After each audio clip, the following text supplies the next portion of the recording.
ओम शांति। आज 6 मार्च की साकार मुरली है। उनमें से हम कुछ पॉइंटों पर मनन चिंतन करेंगे।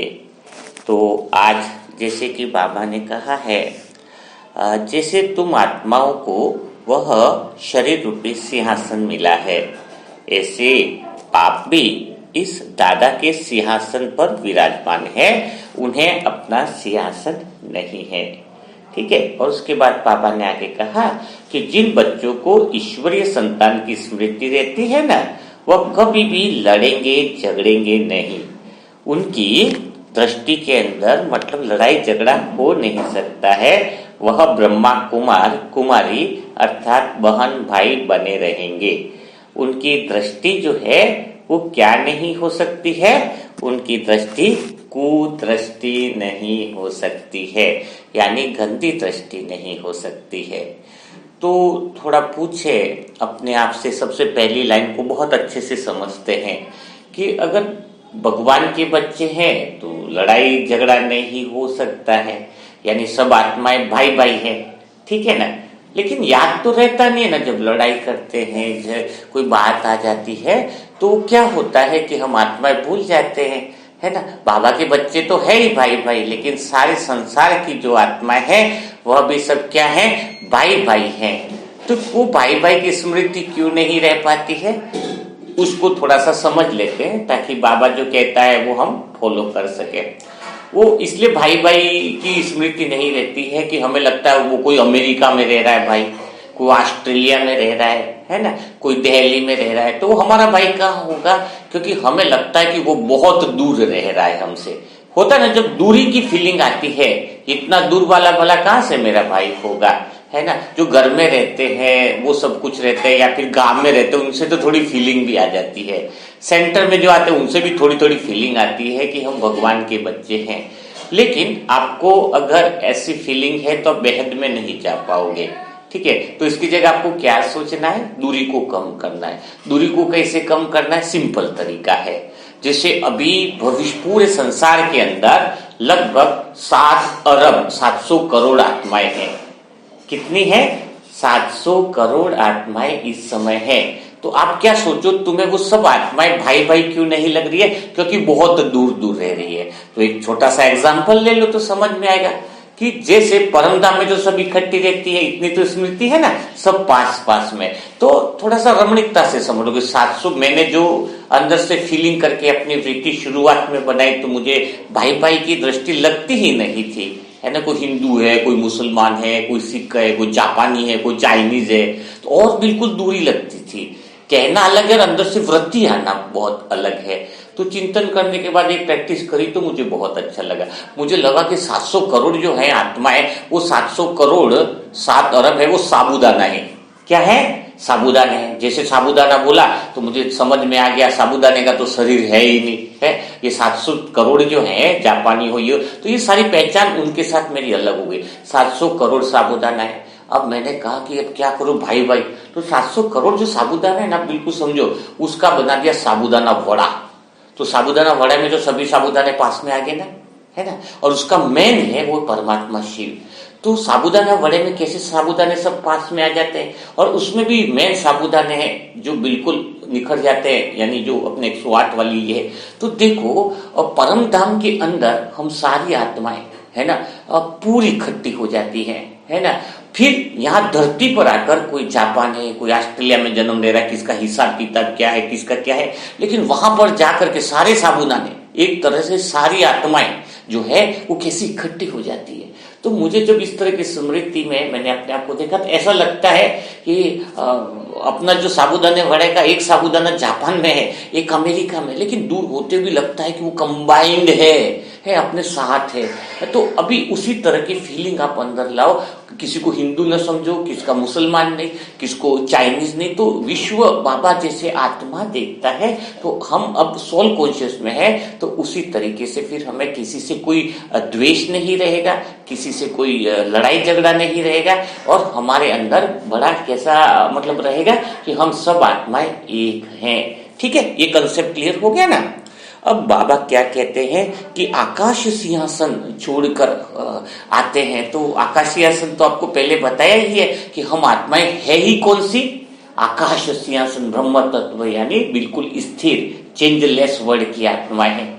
तो उसको समझाने की जरूरत नहीं है, जो पुराने बच्चे समझ रहे होंगे कि हम आत्माएं आकाश सिंहासन, जहाँ पे चेंजलेस वर्ड है, जहाँ पे शांति ही शांति है, आनंद ही आनंद है, वहां पे परमात्मा भी है। तो हम आत्माएं भी शुरुआत में जो है वो आकाश सिंहासन को छोड़कर आते हैं, यानी उस ब्रह्म तत्व को, जहाँ पे स्थिरता है, जहाँ पे चेंजलेस वर्ड है।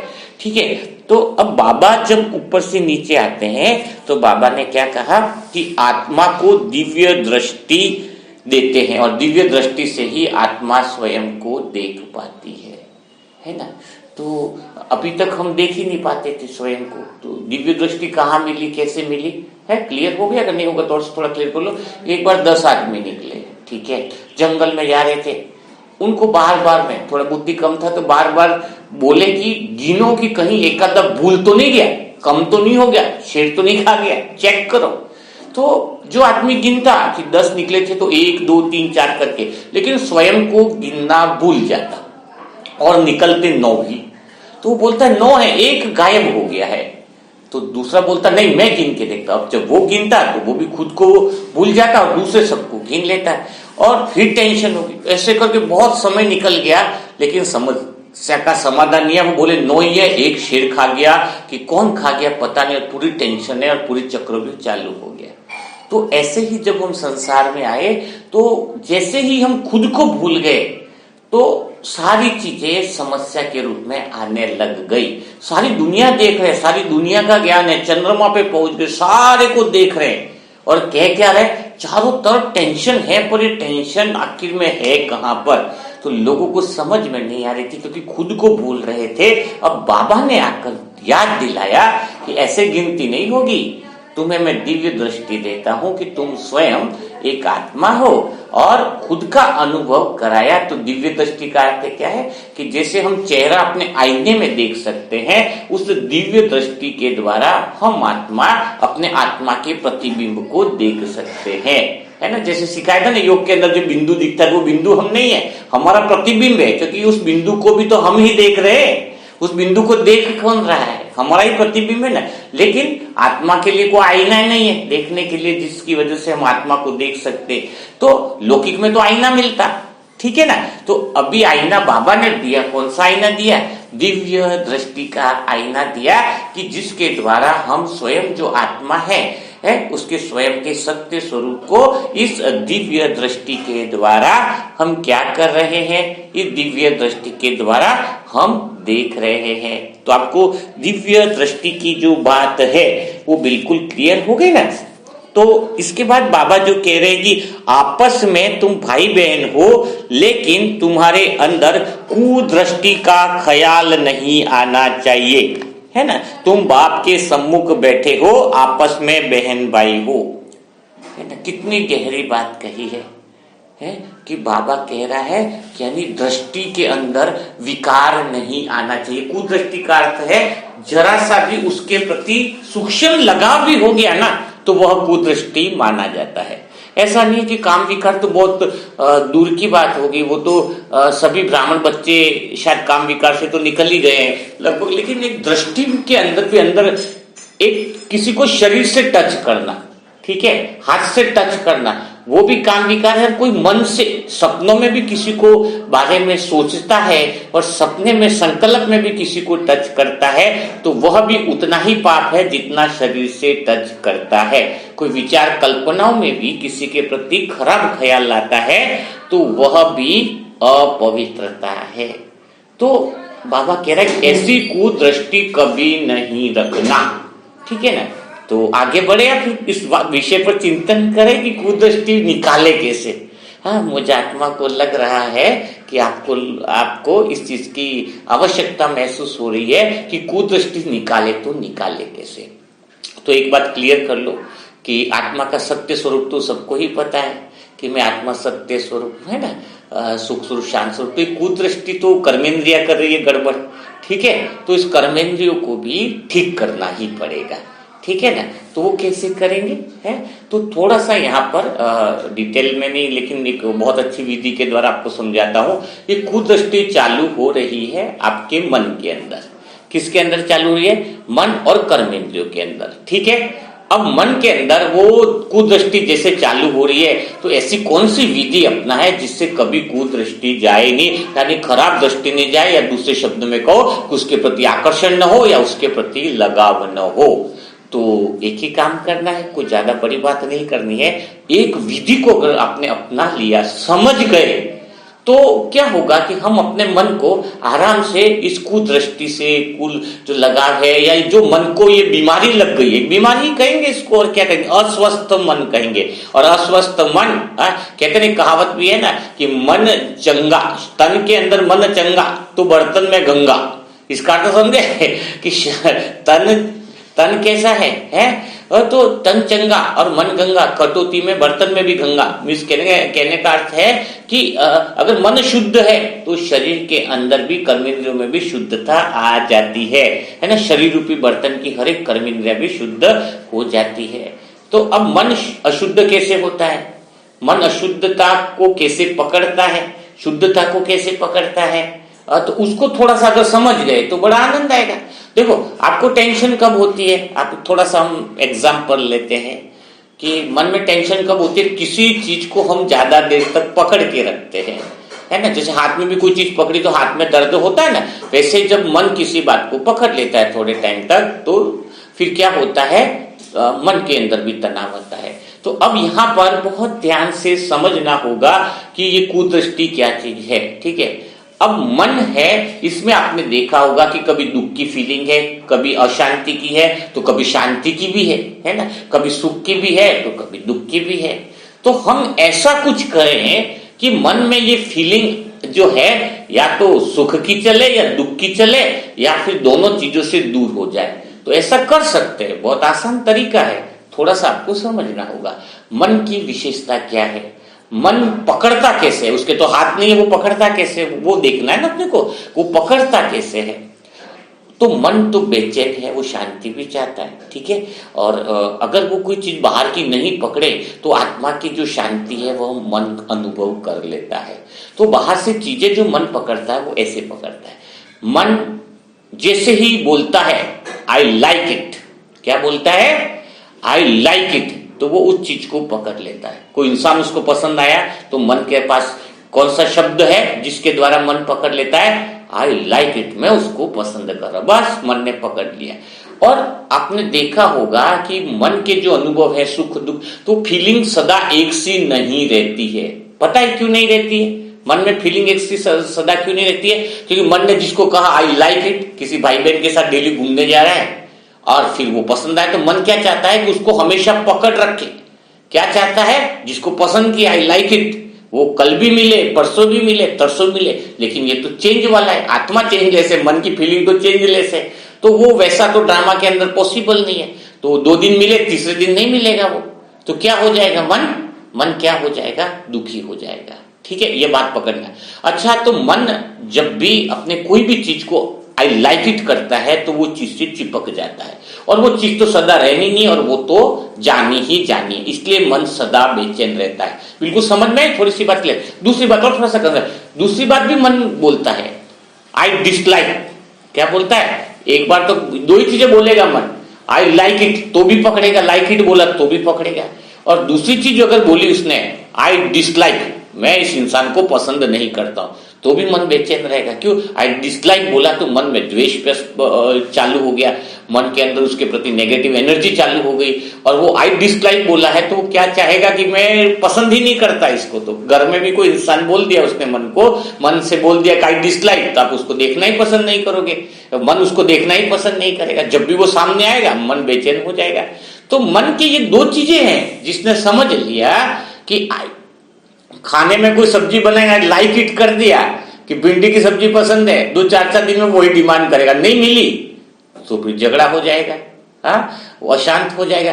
तो हमें कैसे इस कुदृष्टि से मुक्ति पानी? केवल कुदृष्टि से मुक्ति नहीं पाओगे आप, अगर सच्चे अर्थों में देखा जाए तो आप कुदृष्टि से मुक्ति नहीं पाओगे, बल्कि सारी फीलिंग जो आपको बार बार परेशान कर रही है, उससे मुक्ति पाओगे। तो मन को दो आदतों से छुड़ा दो, न तो मन आई लाइक इट बोले, न मन आई डिसलाइक बोले। कुछ समझ में बात? मुझे पसंद है बहुत, नहीं, मुझे कुछ पसंद नहीं, मुझे कुछ भी नहीं पसंद भी नहीं मुझे कुछ पसंद भी नहीं और मुझे कुछ नहीं पसंद भी नहीं। ठीक है, तो क्या होगा? दोनों चीजों से दूरी बना ली, दोनों चीजों से डिस्टेंस अगर मन बना करके इस ड्रामा को देखता है, एक अच्छे से चलता है, तो मन आ जाएगा आत्मा की सोल कॉन्शियस स्टेज की तरफ, उसकी दिशा बढ़ने लगेगी। ठीक है, तो शायद अगर जिन आत्माएं, जो भी आत्माएं अभी सुन रही है, वो आत्माएं अगर बात को समझ गई होगी, जिस एक आत्मा के अंदर भी मैं जो कहना चाहता हूं वो बात समझ में आ गई हो, तो उसके जीवन में एक चमत्कारिक परिवर्तन होने वाला है, जिसको सारी दुनिया परेशान हो रही है कि मन को शांत कैसे करे, मन को ठीक कैसे करे, सारी खोजें चल रही है, तंत्र मंत्र पूजा, ये यज्ञ वज्ञ सब किसकी खोज में? मन को शांत। और परमात्मा हमें कितनी साधारण तरीके से अभी जो बात बताई दिव्य दृष्टि की और कुदृष्टि को खत्म करना, तो उसके पहली जो दिव्य दृष्टि है उसके आधार पे हमें मन की समझ मिली कि मन को कैसे मन कैसे चीजें पकड़ता है और कैसे छोड़ता है। तो अभी आप सब आत्मा सोल कॉन्शियस अवस्था का अनुभव करने से इन चीजों को समझ पाओगे। तो शायद अभी आप समझ में आ गया होगा कि मन को कुदृष्टि से कैसे निकाले, सबके प्रति आत्मा आत्मा कैसे समझे। तो एक तो साबूदाना सभी है, साबूदाना वड़ा याद आएगा तो पता चलेगा कि हम आत्माएं भाई भाई है, एक ही है, परमात्मा है। दूसरी चीज ये आपको बताई कि कौन सा फार्मूला प्रैक्टिस करनी है कि मन को नो आई लाइक इट भी नहीं रखना है, मुझे पसंद है, और आई डिसलाइक, यानी दुनिया में तुम्हें किसी इंसान को पसंद भी नहीं करना है, लेकिन साथ में किसी को नकारात्मक भी नहीं करना है। अगर ये दो चीजें आप समझ गए तो समझ लीजिएगा कि आपके जीवन में बहुत बड़ा परिवर्तन आने वाला है, क्योंकि आज की मुरली लाइफ बदलने वाली है, जीवन में बड़ा परिवर्तन लाने वाली है। तो इस पॉइंट के आगे की पॉइंट बढ़ते हैं, क्योंकि एक ही पॉइंट में कैसा हो जाता है कि बहुत ज्यादा लंबा हो जाएगा। अब बाबा आगे कह रहे हैं कि अभी फिर ज्ञान वर्षा होती है जिससे तुम विश्व के मालिक बनते हो। बल तुम बच्चे गृहस्थ व्यवहार में रहते हो, परंतु अंदर में तुम्हें बहुत खुशी रहनी चाहिए। कितनी गहरी बात बाबा ने कही है कि अंदर में क्या रहना चाहिए? बहुत खुशी रहनी चाहिए। अब वो खुशी रहेगी कैसे, है ना? वो खुशी रहेगी कैसे? तो कितनी गहरी बात है। अगर आज इस बाबा की पॉइंट को समझ में आया कि अंदर में सदा खुशी रहनी चाहिए, तो बहुत आनंद आएगा। अब सदा खुशी क्यों नहीं रहती है? अच्छा, खुशी रहती है तो फिर आगे पॉइंट ले ले, लेकिन पूछो, जो भी समय मुरली सुन रहा है बाबा के बच्चे, अपने आप से पूछो कि क्या मैं आत्मा खुश रहती हूँ? तो कईयों का जवाब आएगा कि यार मैं खुशी नहीं हूं। तो खुश क्यों नहीं है? बाबा ज्ञान वर्षा कर रहा है, फिर भी वह खुश क्यों नहीं है? तो इसका एक ही कारण है। आप कोई आत्माएं को भी में सभी बाबा जब चक्कर काटते हैं ना घर में, तो क्या देखते हैं? कोई आत्मा कमरे में बैठी है तो इंतजार कर रही होती है कि कोई मेरा बेटा आए, अच्छी बात बोले, तो मैं क्या हो जाऊं? खुश हो जाऊं। ठीक है ना? वो खुशी का इंतजार करते कि कोई आए और मुझे खुश करे। वो बता ना, मन का एक तो लाइक और डिसलाइक, कि बच्चा, किसी बच्चे को ये बच्चा ऐसी हरकत करा जो पसंद आ रहा है माँ को, तो वो क्या करता है? मन, तू ऐसा ही रहना, बदलना नहीं, तू ऐसे ही बढ़िया लग रहा है, पर बेटा तो ऐसा रहने वाला नहीं, वो तो बदलने वाला है। वही बता, आई लाइक इट। बच्चों के साथ भी चिपकता कैसा है मन, बच्चा पसंद आ गया कोई आदत, बोले तू ऐसा ही रहना, दूसरे दिन भी हमेशा वैसा ही देना है, रखना। पर बच्चा तो बदल जाता है, दूसरे दिन व्यवहार अलग कर लेता है, तीसरे दिन तो मन परेशान होता है। तो यहाँ पर थोड़ा सा अलग समझना है कि आप खुश क्यों नहीं हो। क्योंकि आप इसलिए खुश नहीं हो क्योंकि आप इंतजार कर रहे हो कि आपकी सास आए आपको हंसाए, आपका पति आए आपको हंसाए, आपका बच्चा है आपसे कुछ मजाक करे, या फिर कोई टीवी में ऐसा सीरियल आ जाए जिससे आपको खुशी मिले। तो आप खुश रहो, इसकी जिम्मेदारी आपने किस किस को दे रखी है। थोड़ी लिस्ट बनाओ, आपने अपनी लिस्ट बनाओ, अगर स्वयं में लिस्ट बनाओ कि आपने खुश रहने के लिए किस किस को जिम्मेदारी दे रखी है ना? तो ये कितनी जबरदस्त बात है। तो जब मैं किसी के घर पे भी जाता हूँ तो कमरे में कोई बैठा हो देखता हूँ तो लगता है उसके चेहरे से कि वो इंतजार कर रहा है कि कोई आए और उसको हंसाए, कोई आए उसको मुस्कुराए। तो हमारे साथ तो खैर ऐसा नहीं होता है। तो क्यों नहीं होता है, इसका कारण है क्योंकि उसने खुशी, दूसरा कोई खुशी दे तो उसके लिए अपनी खुशी की जिम्मेदारी सभी लोगों पे दे रखी है। वैसा इंसान कभी खुश नहीं रह सकता, और जो खुश नहीं रह सकता वो स्वस्थ नहीं रह सकता है। तो करना क्या है, समझना क्या है, बाबा जो कह रहे हैं कि अंदर से खुश रहने का, कि खुश रहने के लिए स्वयं जिम्मेदारी उठानी है। क्या जिम्मेदारी उठानी है कि मैं खुश हूं, मैं खुश रहूं, इसकी जिम्मेदारी मेरे पर ही है। अभी मैं बहुत हंस लेता हूं तुम भी हंस सकते हो, वहां पे जो भी सुन रहे हो। तो क्या है खुश रहना, मीन्स आजकल तो लोग खुश रहते नहीं क्योंकि उन्होंने जिम्मेदारी दूसरों को इतनी दी है। तब थोड़ा भी कोई मुस्कुराए तो बहुत बड़ी बात लगती है, अरे मुस्कुराया, क्या हो गया, क्या चीज मिली, मतलब बड़ी मुश्किल हो गई है हंसी। तो इसका अर्थ क्या है कि खुद हंसना मीन्स क्या हुआ, इसका अर्थ कि जिम्मेदारी खुद लेना। इसका अर्थ क्या हुआ कि जब मैं आत्मा सोल कॉन्शियस में हूं, आत्मिक स्वरूप में हूं, इसका मतलब मैं खुश हूं, तो मैं प्रेम स्वरूप भी हूं, मैं आनंद स्वरूप हूं, लेकिन मेरा प्रेम का कोई आधार नहीं है। मैं मन पे भी डिपेंड नहीं हूं कि लाइक एंड डिसलाइक, वो सब चीज नहीं है। ऑलरेडी मैं प्रेम स्वरूप हूं स्वयं मेरी वजह से। कोई और कारण नहीं है कि मैं प्रेम स्वरूप हूं, कोई और कारण नहीं है जिसकी वजह से मैं शांत स्वरूप हो, शांत स्वरूप में हूं स्वयं की वजह से। आनंद में हूं मैं क्योंकि मैं स्वयं की वजह से, किसी कोई साधन नहीं है जिसकी वजह से मैं आज आनंद में हूं। कोई सामान नहीं है, कोई स्थूल साधन नहीं है, कोई व्यक्ति नहीं है, कोई वस्तु नहीं है, कोई विषय टीवी नहीं है, फिर तो कोई कुछ जरूरत नहीं है मुझे, कोई चीज का आधार नहीं है। अगर मैं प्रेम स्वरूप हूं तो इसकी वजह मैं हूं। जब जिम्मेदारी ली, इसका अर्थ है कि स्वयं के सत्य स्वरूप में आप जब टिकने लग जाओगे, आपको पता चलेगा कि मेरी खुशी, बाबा कहते हैं खुशी का आधार क्या है। तो सोल कॉन्शियस अवस्था जो है ना, कल भी बाबा की बहुत अच्छी पॉइंट थी। तो आप आज से सोल कॉन्शियस में रहो और खुशी का आधार आपको कोई आके खुश करे, इन सब पचड़ों से निकलो। तो नहीं तो आप देहभान के अंदर जा रहे हो, बूढ़ी कॉन्शियस में जा रहे हो। यानी कहते हैं कि जैसे माया है ना, जिंदा लोगों पे अटैक करती है। किस पे अटैक करती है माया? बाहर किस पे करती है? जिंदा लोगों पे अटैक करती है।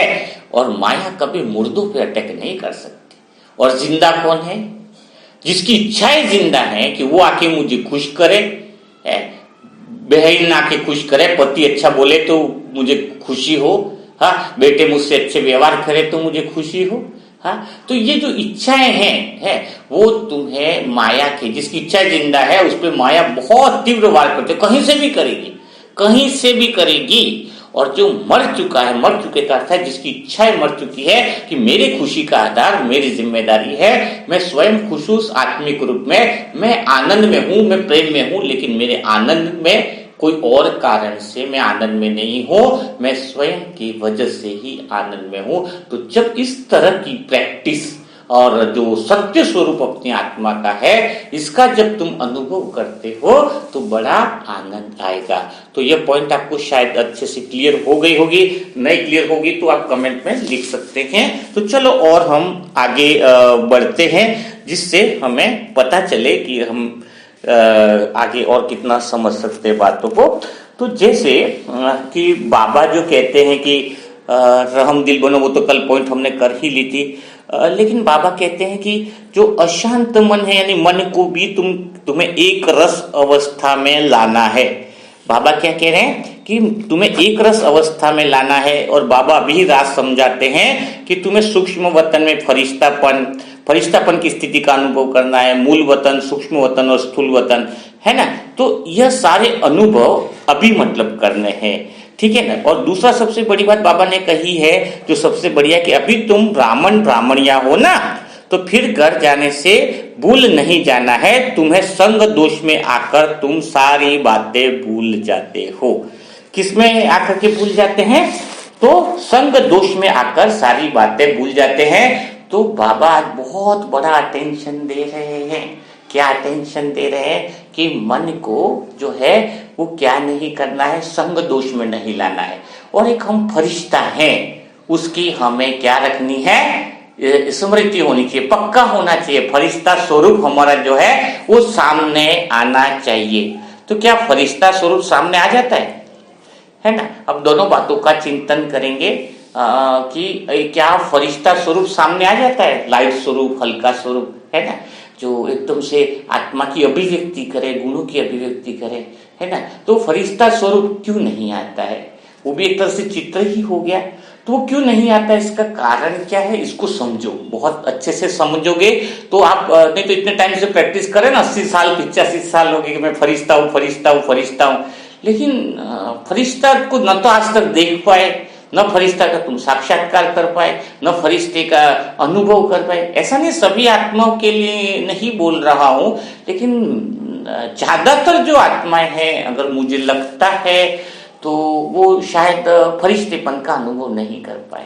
तो इसका कारण क्या है उसको समझो। आत्मा तो बिंदु रूप में निराकार है, ठीक है। अब ये आकृति की जो बातें आ रही है वो मन से आएगी, ठीक है ना, क्योंकि विजुअलाइजेशन बोलो चाहे कुछ बोलो तो फोटो और चित्र बनाने का काम तो मन में ही है, ठीक है। तो मन कैसे फरिश्तेपन की स्थिति का निर्माण करे, मन कैसे फरिश्तेपन को सामने लाए और अनुभव करे अपने स्वरूप को, यानी हमारी आत्मा का जो फरिश्ता स्वरूप है, उस टेक्निक को समझ जाओगे, उस विधि को समझ जाओगे तो फरिश्तेपन को समझना बड़ा आसान होगा। जैसे मन कैसे काम करता है उसको समझो आप। कैसे काम करता है कि जैसे शब्द को चित्र में बदल देता है मन। क्या बदल देता है? कोई भी आप शब्द लो उसको चित्र में बदल देता है, और होता क्या है, वही चित्र अनुभव के रूप में शरीर की पूरी कर्मेंद्रियों में भी बिखरने लग जाता है। जैसे उदाहरण के लिए आपको मैं खाली शब्द बोल रहा हूं, टमाटर, कच्चे आम, है ना, एप्पल, ठीक है। तो अभी क्या हुआ आपके साथ, टमाटर बोला तो लाल टमाटर शब्द चित्र आ गया सामने, है। कच्चे आम बोला तो कच्चे आम बोला तो चित्र आ गया। कुछ कर्मेंद्र को बिना कहे वह अनुभव शरीर की कर्मेंद्रों में दौड़ने लगेगा, है। खट्टे आम बोलते ही, कच्चे आम बोलते ही अंदर जो पानी मुंह में जो आना है वो ऑटोमेटिक पूरे शरीर की कर्मेंद्रियों में आ गया। यानी बहुत गहरी बात है, यानी आप जो शब्द बोलते हो ना वो तुरंत ही उसका प्रभाव शरीर की कर्मेंद्रियों पे आना शुरू हो जाता है। ये कुदरती सत्य है, एक भी शब्द फालतू नहीं जाता है। अब आपने क्या किया, थोड़ा सा एग्जांपल लेते हैं। जैसे टमाटर बोला तो आ गया, कच्चा आम बोला तो आ गया, तो उसका असर शरीर में आ गया। तो वैसे ही हम क्या क्या बोल देते, आप बोल देते हो मेरा शरीर बड़ा अस्वस्थ है, मैं बहुत टेंशन में हूं। तो आपने जो शब्द दे दिया तो शब्द का मन ने क्या किया, निर्माण कर दिया, भाई मैं टेंशन में हूं। शरीर में टेंशन नहीं होगी तो भी तनाव के कारण सारी बीमारियां चालू। आपने बोला है अरे मैं अस्वस्थ हूं, बहुत अस्वस्थ हूं, मेरे घुटने खराब है, मेरा शरीर खराब है। बस आपने शब्द बोल दिया कि मैं बीमार हूं, शरीर के अंदर चालू हो गया। आप ऑर्डर क्या दिया, मन, अभी तुम आत्मा तो मालिक मन की नहीं रही, पर मन तो शरीर का मालिक है। जैसा आप बोल रहे हो वैसा शरीर में चल रहा है, ओके। तो आपने जाने अनजाने में इतने सारे शब्द आप बोल देते हो दिन भर में। अगर शब्दों पे अटेंशन दो कि मैं उदास हूं, अब दुनिया की कोई चीज तुम्हें उदासी से दूर नहीं कर सकती है। आपके शरीर में कंपन होने लगेगा। मुझे स्टेज पे बहुत ज्यादा डर लगता है। डर लगता है मीन्स क्या हुआ, आपके हाथ पांव में कपकपी चालू होगी। आई बात मन में है और हाथ पांव में डर, चाहे हाथ पांव कांपने लग गए तो क्या हाथ पांव में बीमारी है क्या? नहीं, मन में शब्द आए, चित्र बना, शरीर में इसका असर सामने दिख रहा है ना। कोई स्टेज पे जाता है तो हाथ पांव लड़खड़ाने लगते हैं, तो सीधा शब्द बोला तो मन का शरीर पे असर चालू हो जाता है। इसलिए बताया ना कि शरीर के तन में, है ना, मन में गंगा निकले तो मन चंगा होए तो बर्तन में गंगा, यानी तन रूपी बर्तन में गंगा। यानी जब तुम्हारा मन चंगा है तो शरीर बढ़िया होगा, और मन ठीक है तो आपके शब्द जो है वो बाबा कहते हैं ना कि शब्दों का चयन बड़ा अच्छा होना चाहिए। अब आप ऐसे में क्या करते हो कि मैं फरिश्ता आत्मा हूं, और फरिश्ता कितने टाइम बनते हैं पता है? दिन में खाली शाम को 6, 6:30 बजे 10 मिनट, दोपहर को एक आध बार बन गए तो बन गए फरिश्ता, या अमृत वेला में। और एक तरफ आप बोल रहे कि मैं फरिश्ता हूं, और एक तरफ फिर क्या बोल रहे हो, अरे मैं तो बीमार हूं, मैं तो उदास हूं, मैं तकलीफ में हूं। आपके वर्ड निकल रहे, तो फरिश्ता के साथ मैच कैसे करेंगे? संभव है, पॉसिबल है? कभी नहीं है। उम्र हो जाए फरिश्ता पर नहीं कर पाएंगे। तो अगर हमारे शब्दों का चयन एक दिशा में हो कि मैं फरिश्ता हूं और मैं खुश हूं, मैं प्रसन्न हूं, मैं आनंद में हूं, मन ऐसे शब्दों का निर्माण करे तो ऐसे ही चित्र बनेंगे और ऐसे चित्र बनने के बाद आपकी फीलिंग भी वैसी हो जाएगी। तो अभी वह शब्द आप उच्चारें जो आपको जीवन में चाहिए। आप ऑर्डर दो, आपको क्या देना है ऑर्डर। आज दुनिया में बीमार क्यों हो रहे लोग? टीवी का कोई सीरियल देखा तो मन से ऑर्डर क्या निकल रहा है? जैसे कोई सास खराब है या कोई सास खराब है, उसका सीरियल है, तो कोई लड़की ने शादी नहीं करी तो वो क्या बोल रही है, अगर मुझे ऐसी सास मिल गई तो मैं उसको बड़ा सबक सिखाऊंगा। उसने ऑर्डर प्लेस कर दिया, अब उसकी शादी वही होनी है जैसे उसको वैसी सास मिलनी है, तय कर दिया उसने, क्योंकि मन से ऑर्डर बोल दिया उसने। तो आप सोचो कि आप जो बोलते हो सीरियल में भी जो देखते हो और उसको देखने का तरीका भी नहीं आता तो आप न जाने कैसे ऑर्डर पास कर देते हो, और जो ऑर्डर पास करते हो फिर वही पार्सल आपके पास आ जाता है। और फिर आप कहते हो पार्सल में यार ऐसी सास कहां से आ गई? अरे ऐसी सास इसलिए आई, अगर उसको गहराई से देखा जाए तो उसका ऑर्डर तो आपने ही दिया था, तो जो ऑर्डर दिया वैसा ही आपके पास पार्सल है। समझ में आए कितनी गहरी बात है, कितना बड़ा मजेदार है। अगर इसको समझ ले तो अभी यह ध्यान रहे कि पुराने जो गलत ऑर्डर पास हो गए उसको अच्छा ऑर्डर देना चालू करो। कैसे करोगे? अभी शरीर अस्वस्थ है, कई बार बोल देते, अब क्या बोलो, मुझे ऐसा शरीर चाहिए जिसमें कुछ भी खाऊं सब पच जाए, जिसमें कुछ भी खाओ और पच जाए, टेंशन नहीं रहे ये खाओ तो नहीं पचेगा, वो नहीं खाओ तो नहीं पचेगा। नहीं, तो अब जो आप मन से ऑर्डर दो कुदरत को, वो इस तरीके से दो क्योंकि भगवान कहता है तुम पांचों तत्वों के मालिक हो। क्या हो? और इस दुनिया के अंदर आपको वो सब कुछ मिल सकती है चीजें जब आपको संकल्प करने का तरीका पता हो। तो बाबा संकल्प के तरीका हमें सिखाते हैं, तो ये चीज आपको समझ में आएगी। तो जब आप शुद्ध इस तरह के संकल्प को सही दिशा में लोगे तो मन जो है वो संग दोष से दूर हो जाएगा। तो संग दोष कौन सा है? व्यर्थ बातें दूर हो जाएंगी। व्यर्थ संकल्प का प्रभाव क्या है आज आपको समझ में आ गया होगा। तो कोई भी आत्मा आज के बाद अपने मन के अंदर व्यर्थ संकल्प ला ही नहीं सकती है। कौन लाएगा व्यर्थ संकल्प? है ना, है कोई न तो स्वयं के प्रति लाएगा ना वह औरों के प्रति लाएगा। तो लाइन क्लियर हो गई, बिल्कुल स्पष्ट हो गई। अब जो बात आती है कि मन को संग दोष में दूर करने के लिए दूसरी विधि क्या है?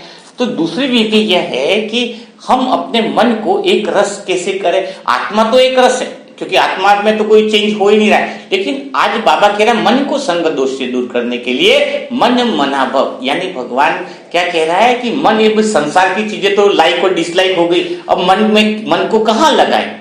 तो मन को परमात्मा में लगाओ, अंदर से अनुभव करो कि हे मन, हे परमात्मा से बातें करो, हे मीठे बाबा, प्यारे बाबा, मेरे मन में इतनी शक्ति भर दे कि वो प्रेम का पात्र बन जाए, उसमें इतना प्रेम भर जाए कि वह बस आप ही को देखे, आप ही को याद करे, आप ही की बातें करे, और कुछ और संकल्प न करे और कोई इच्छा न करे।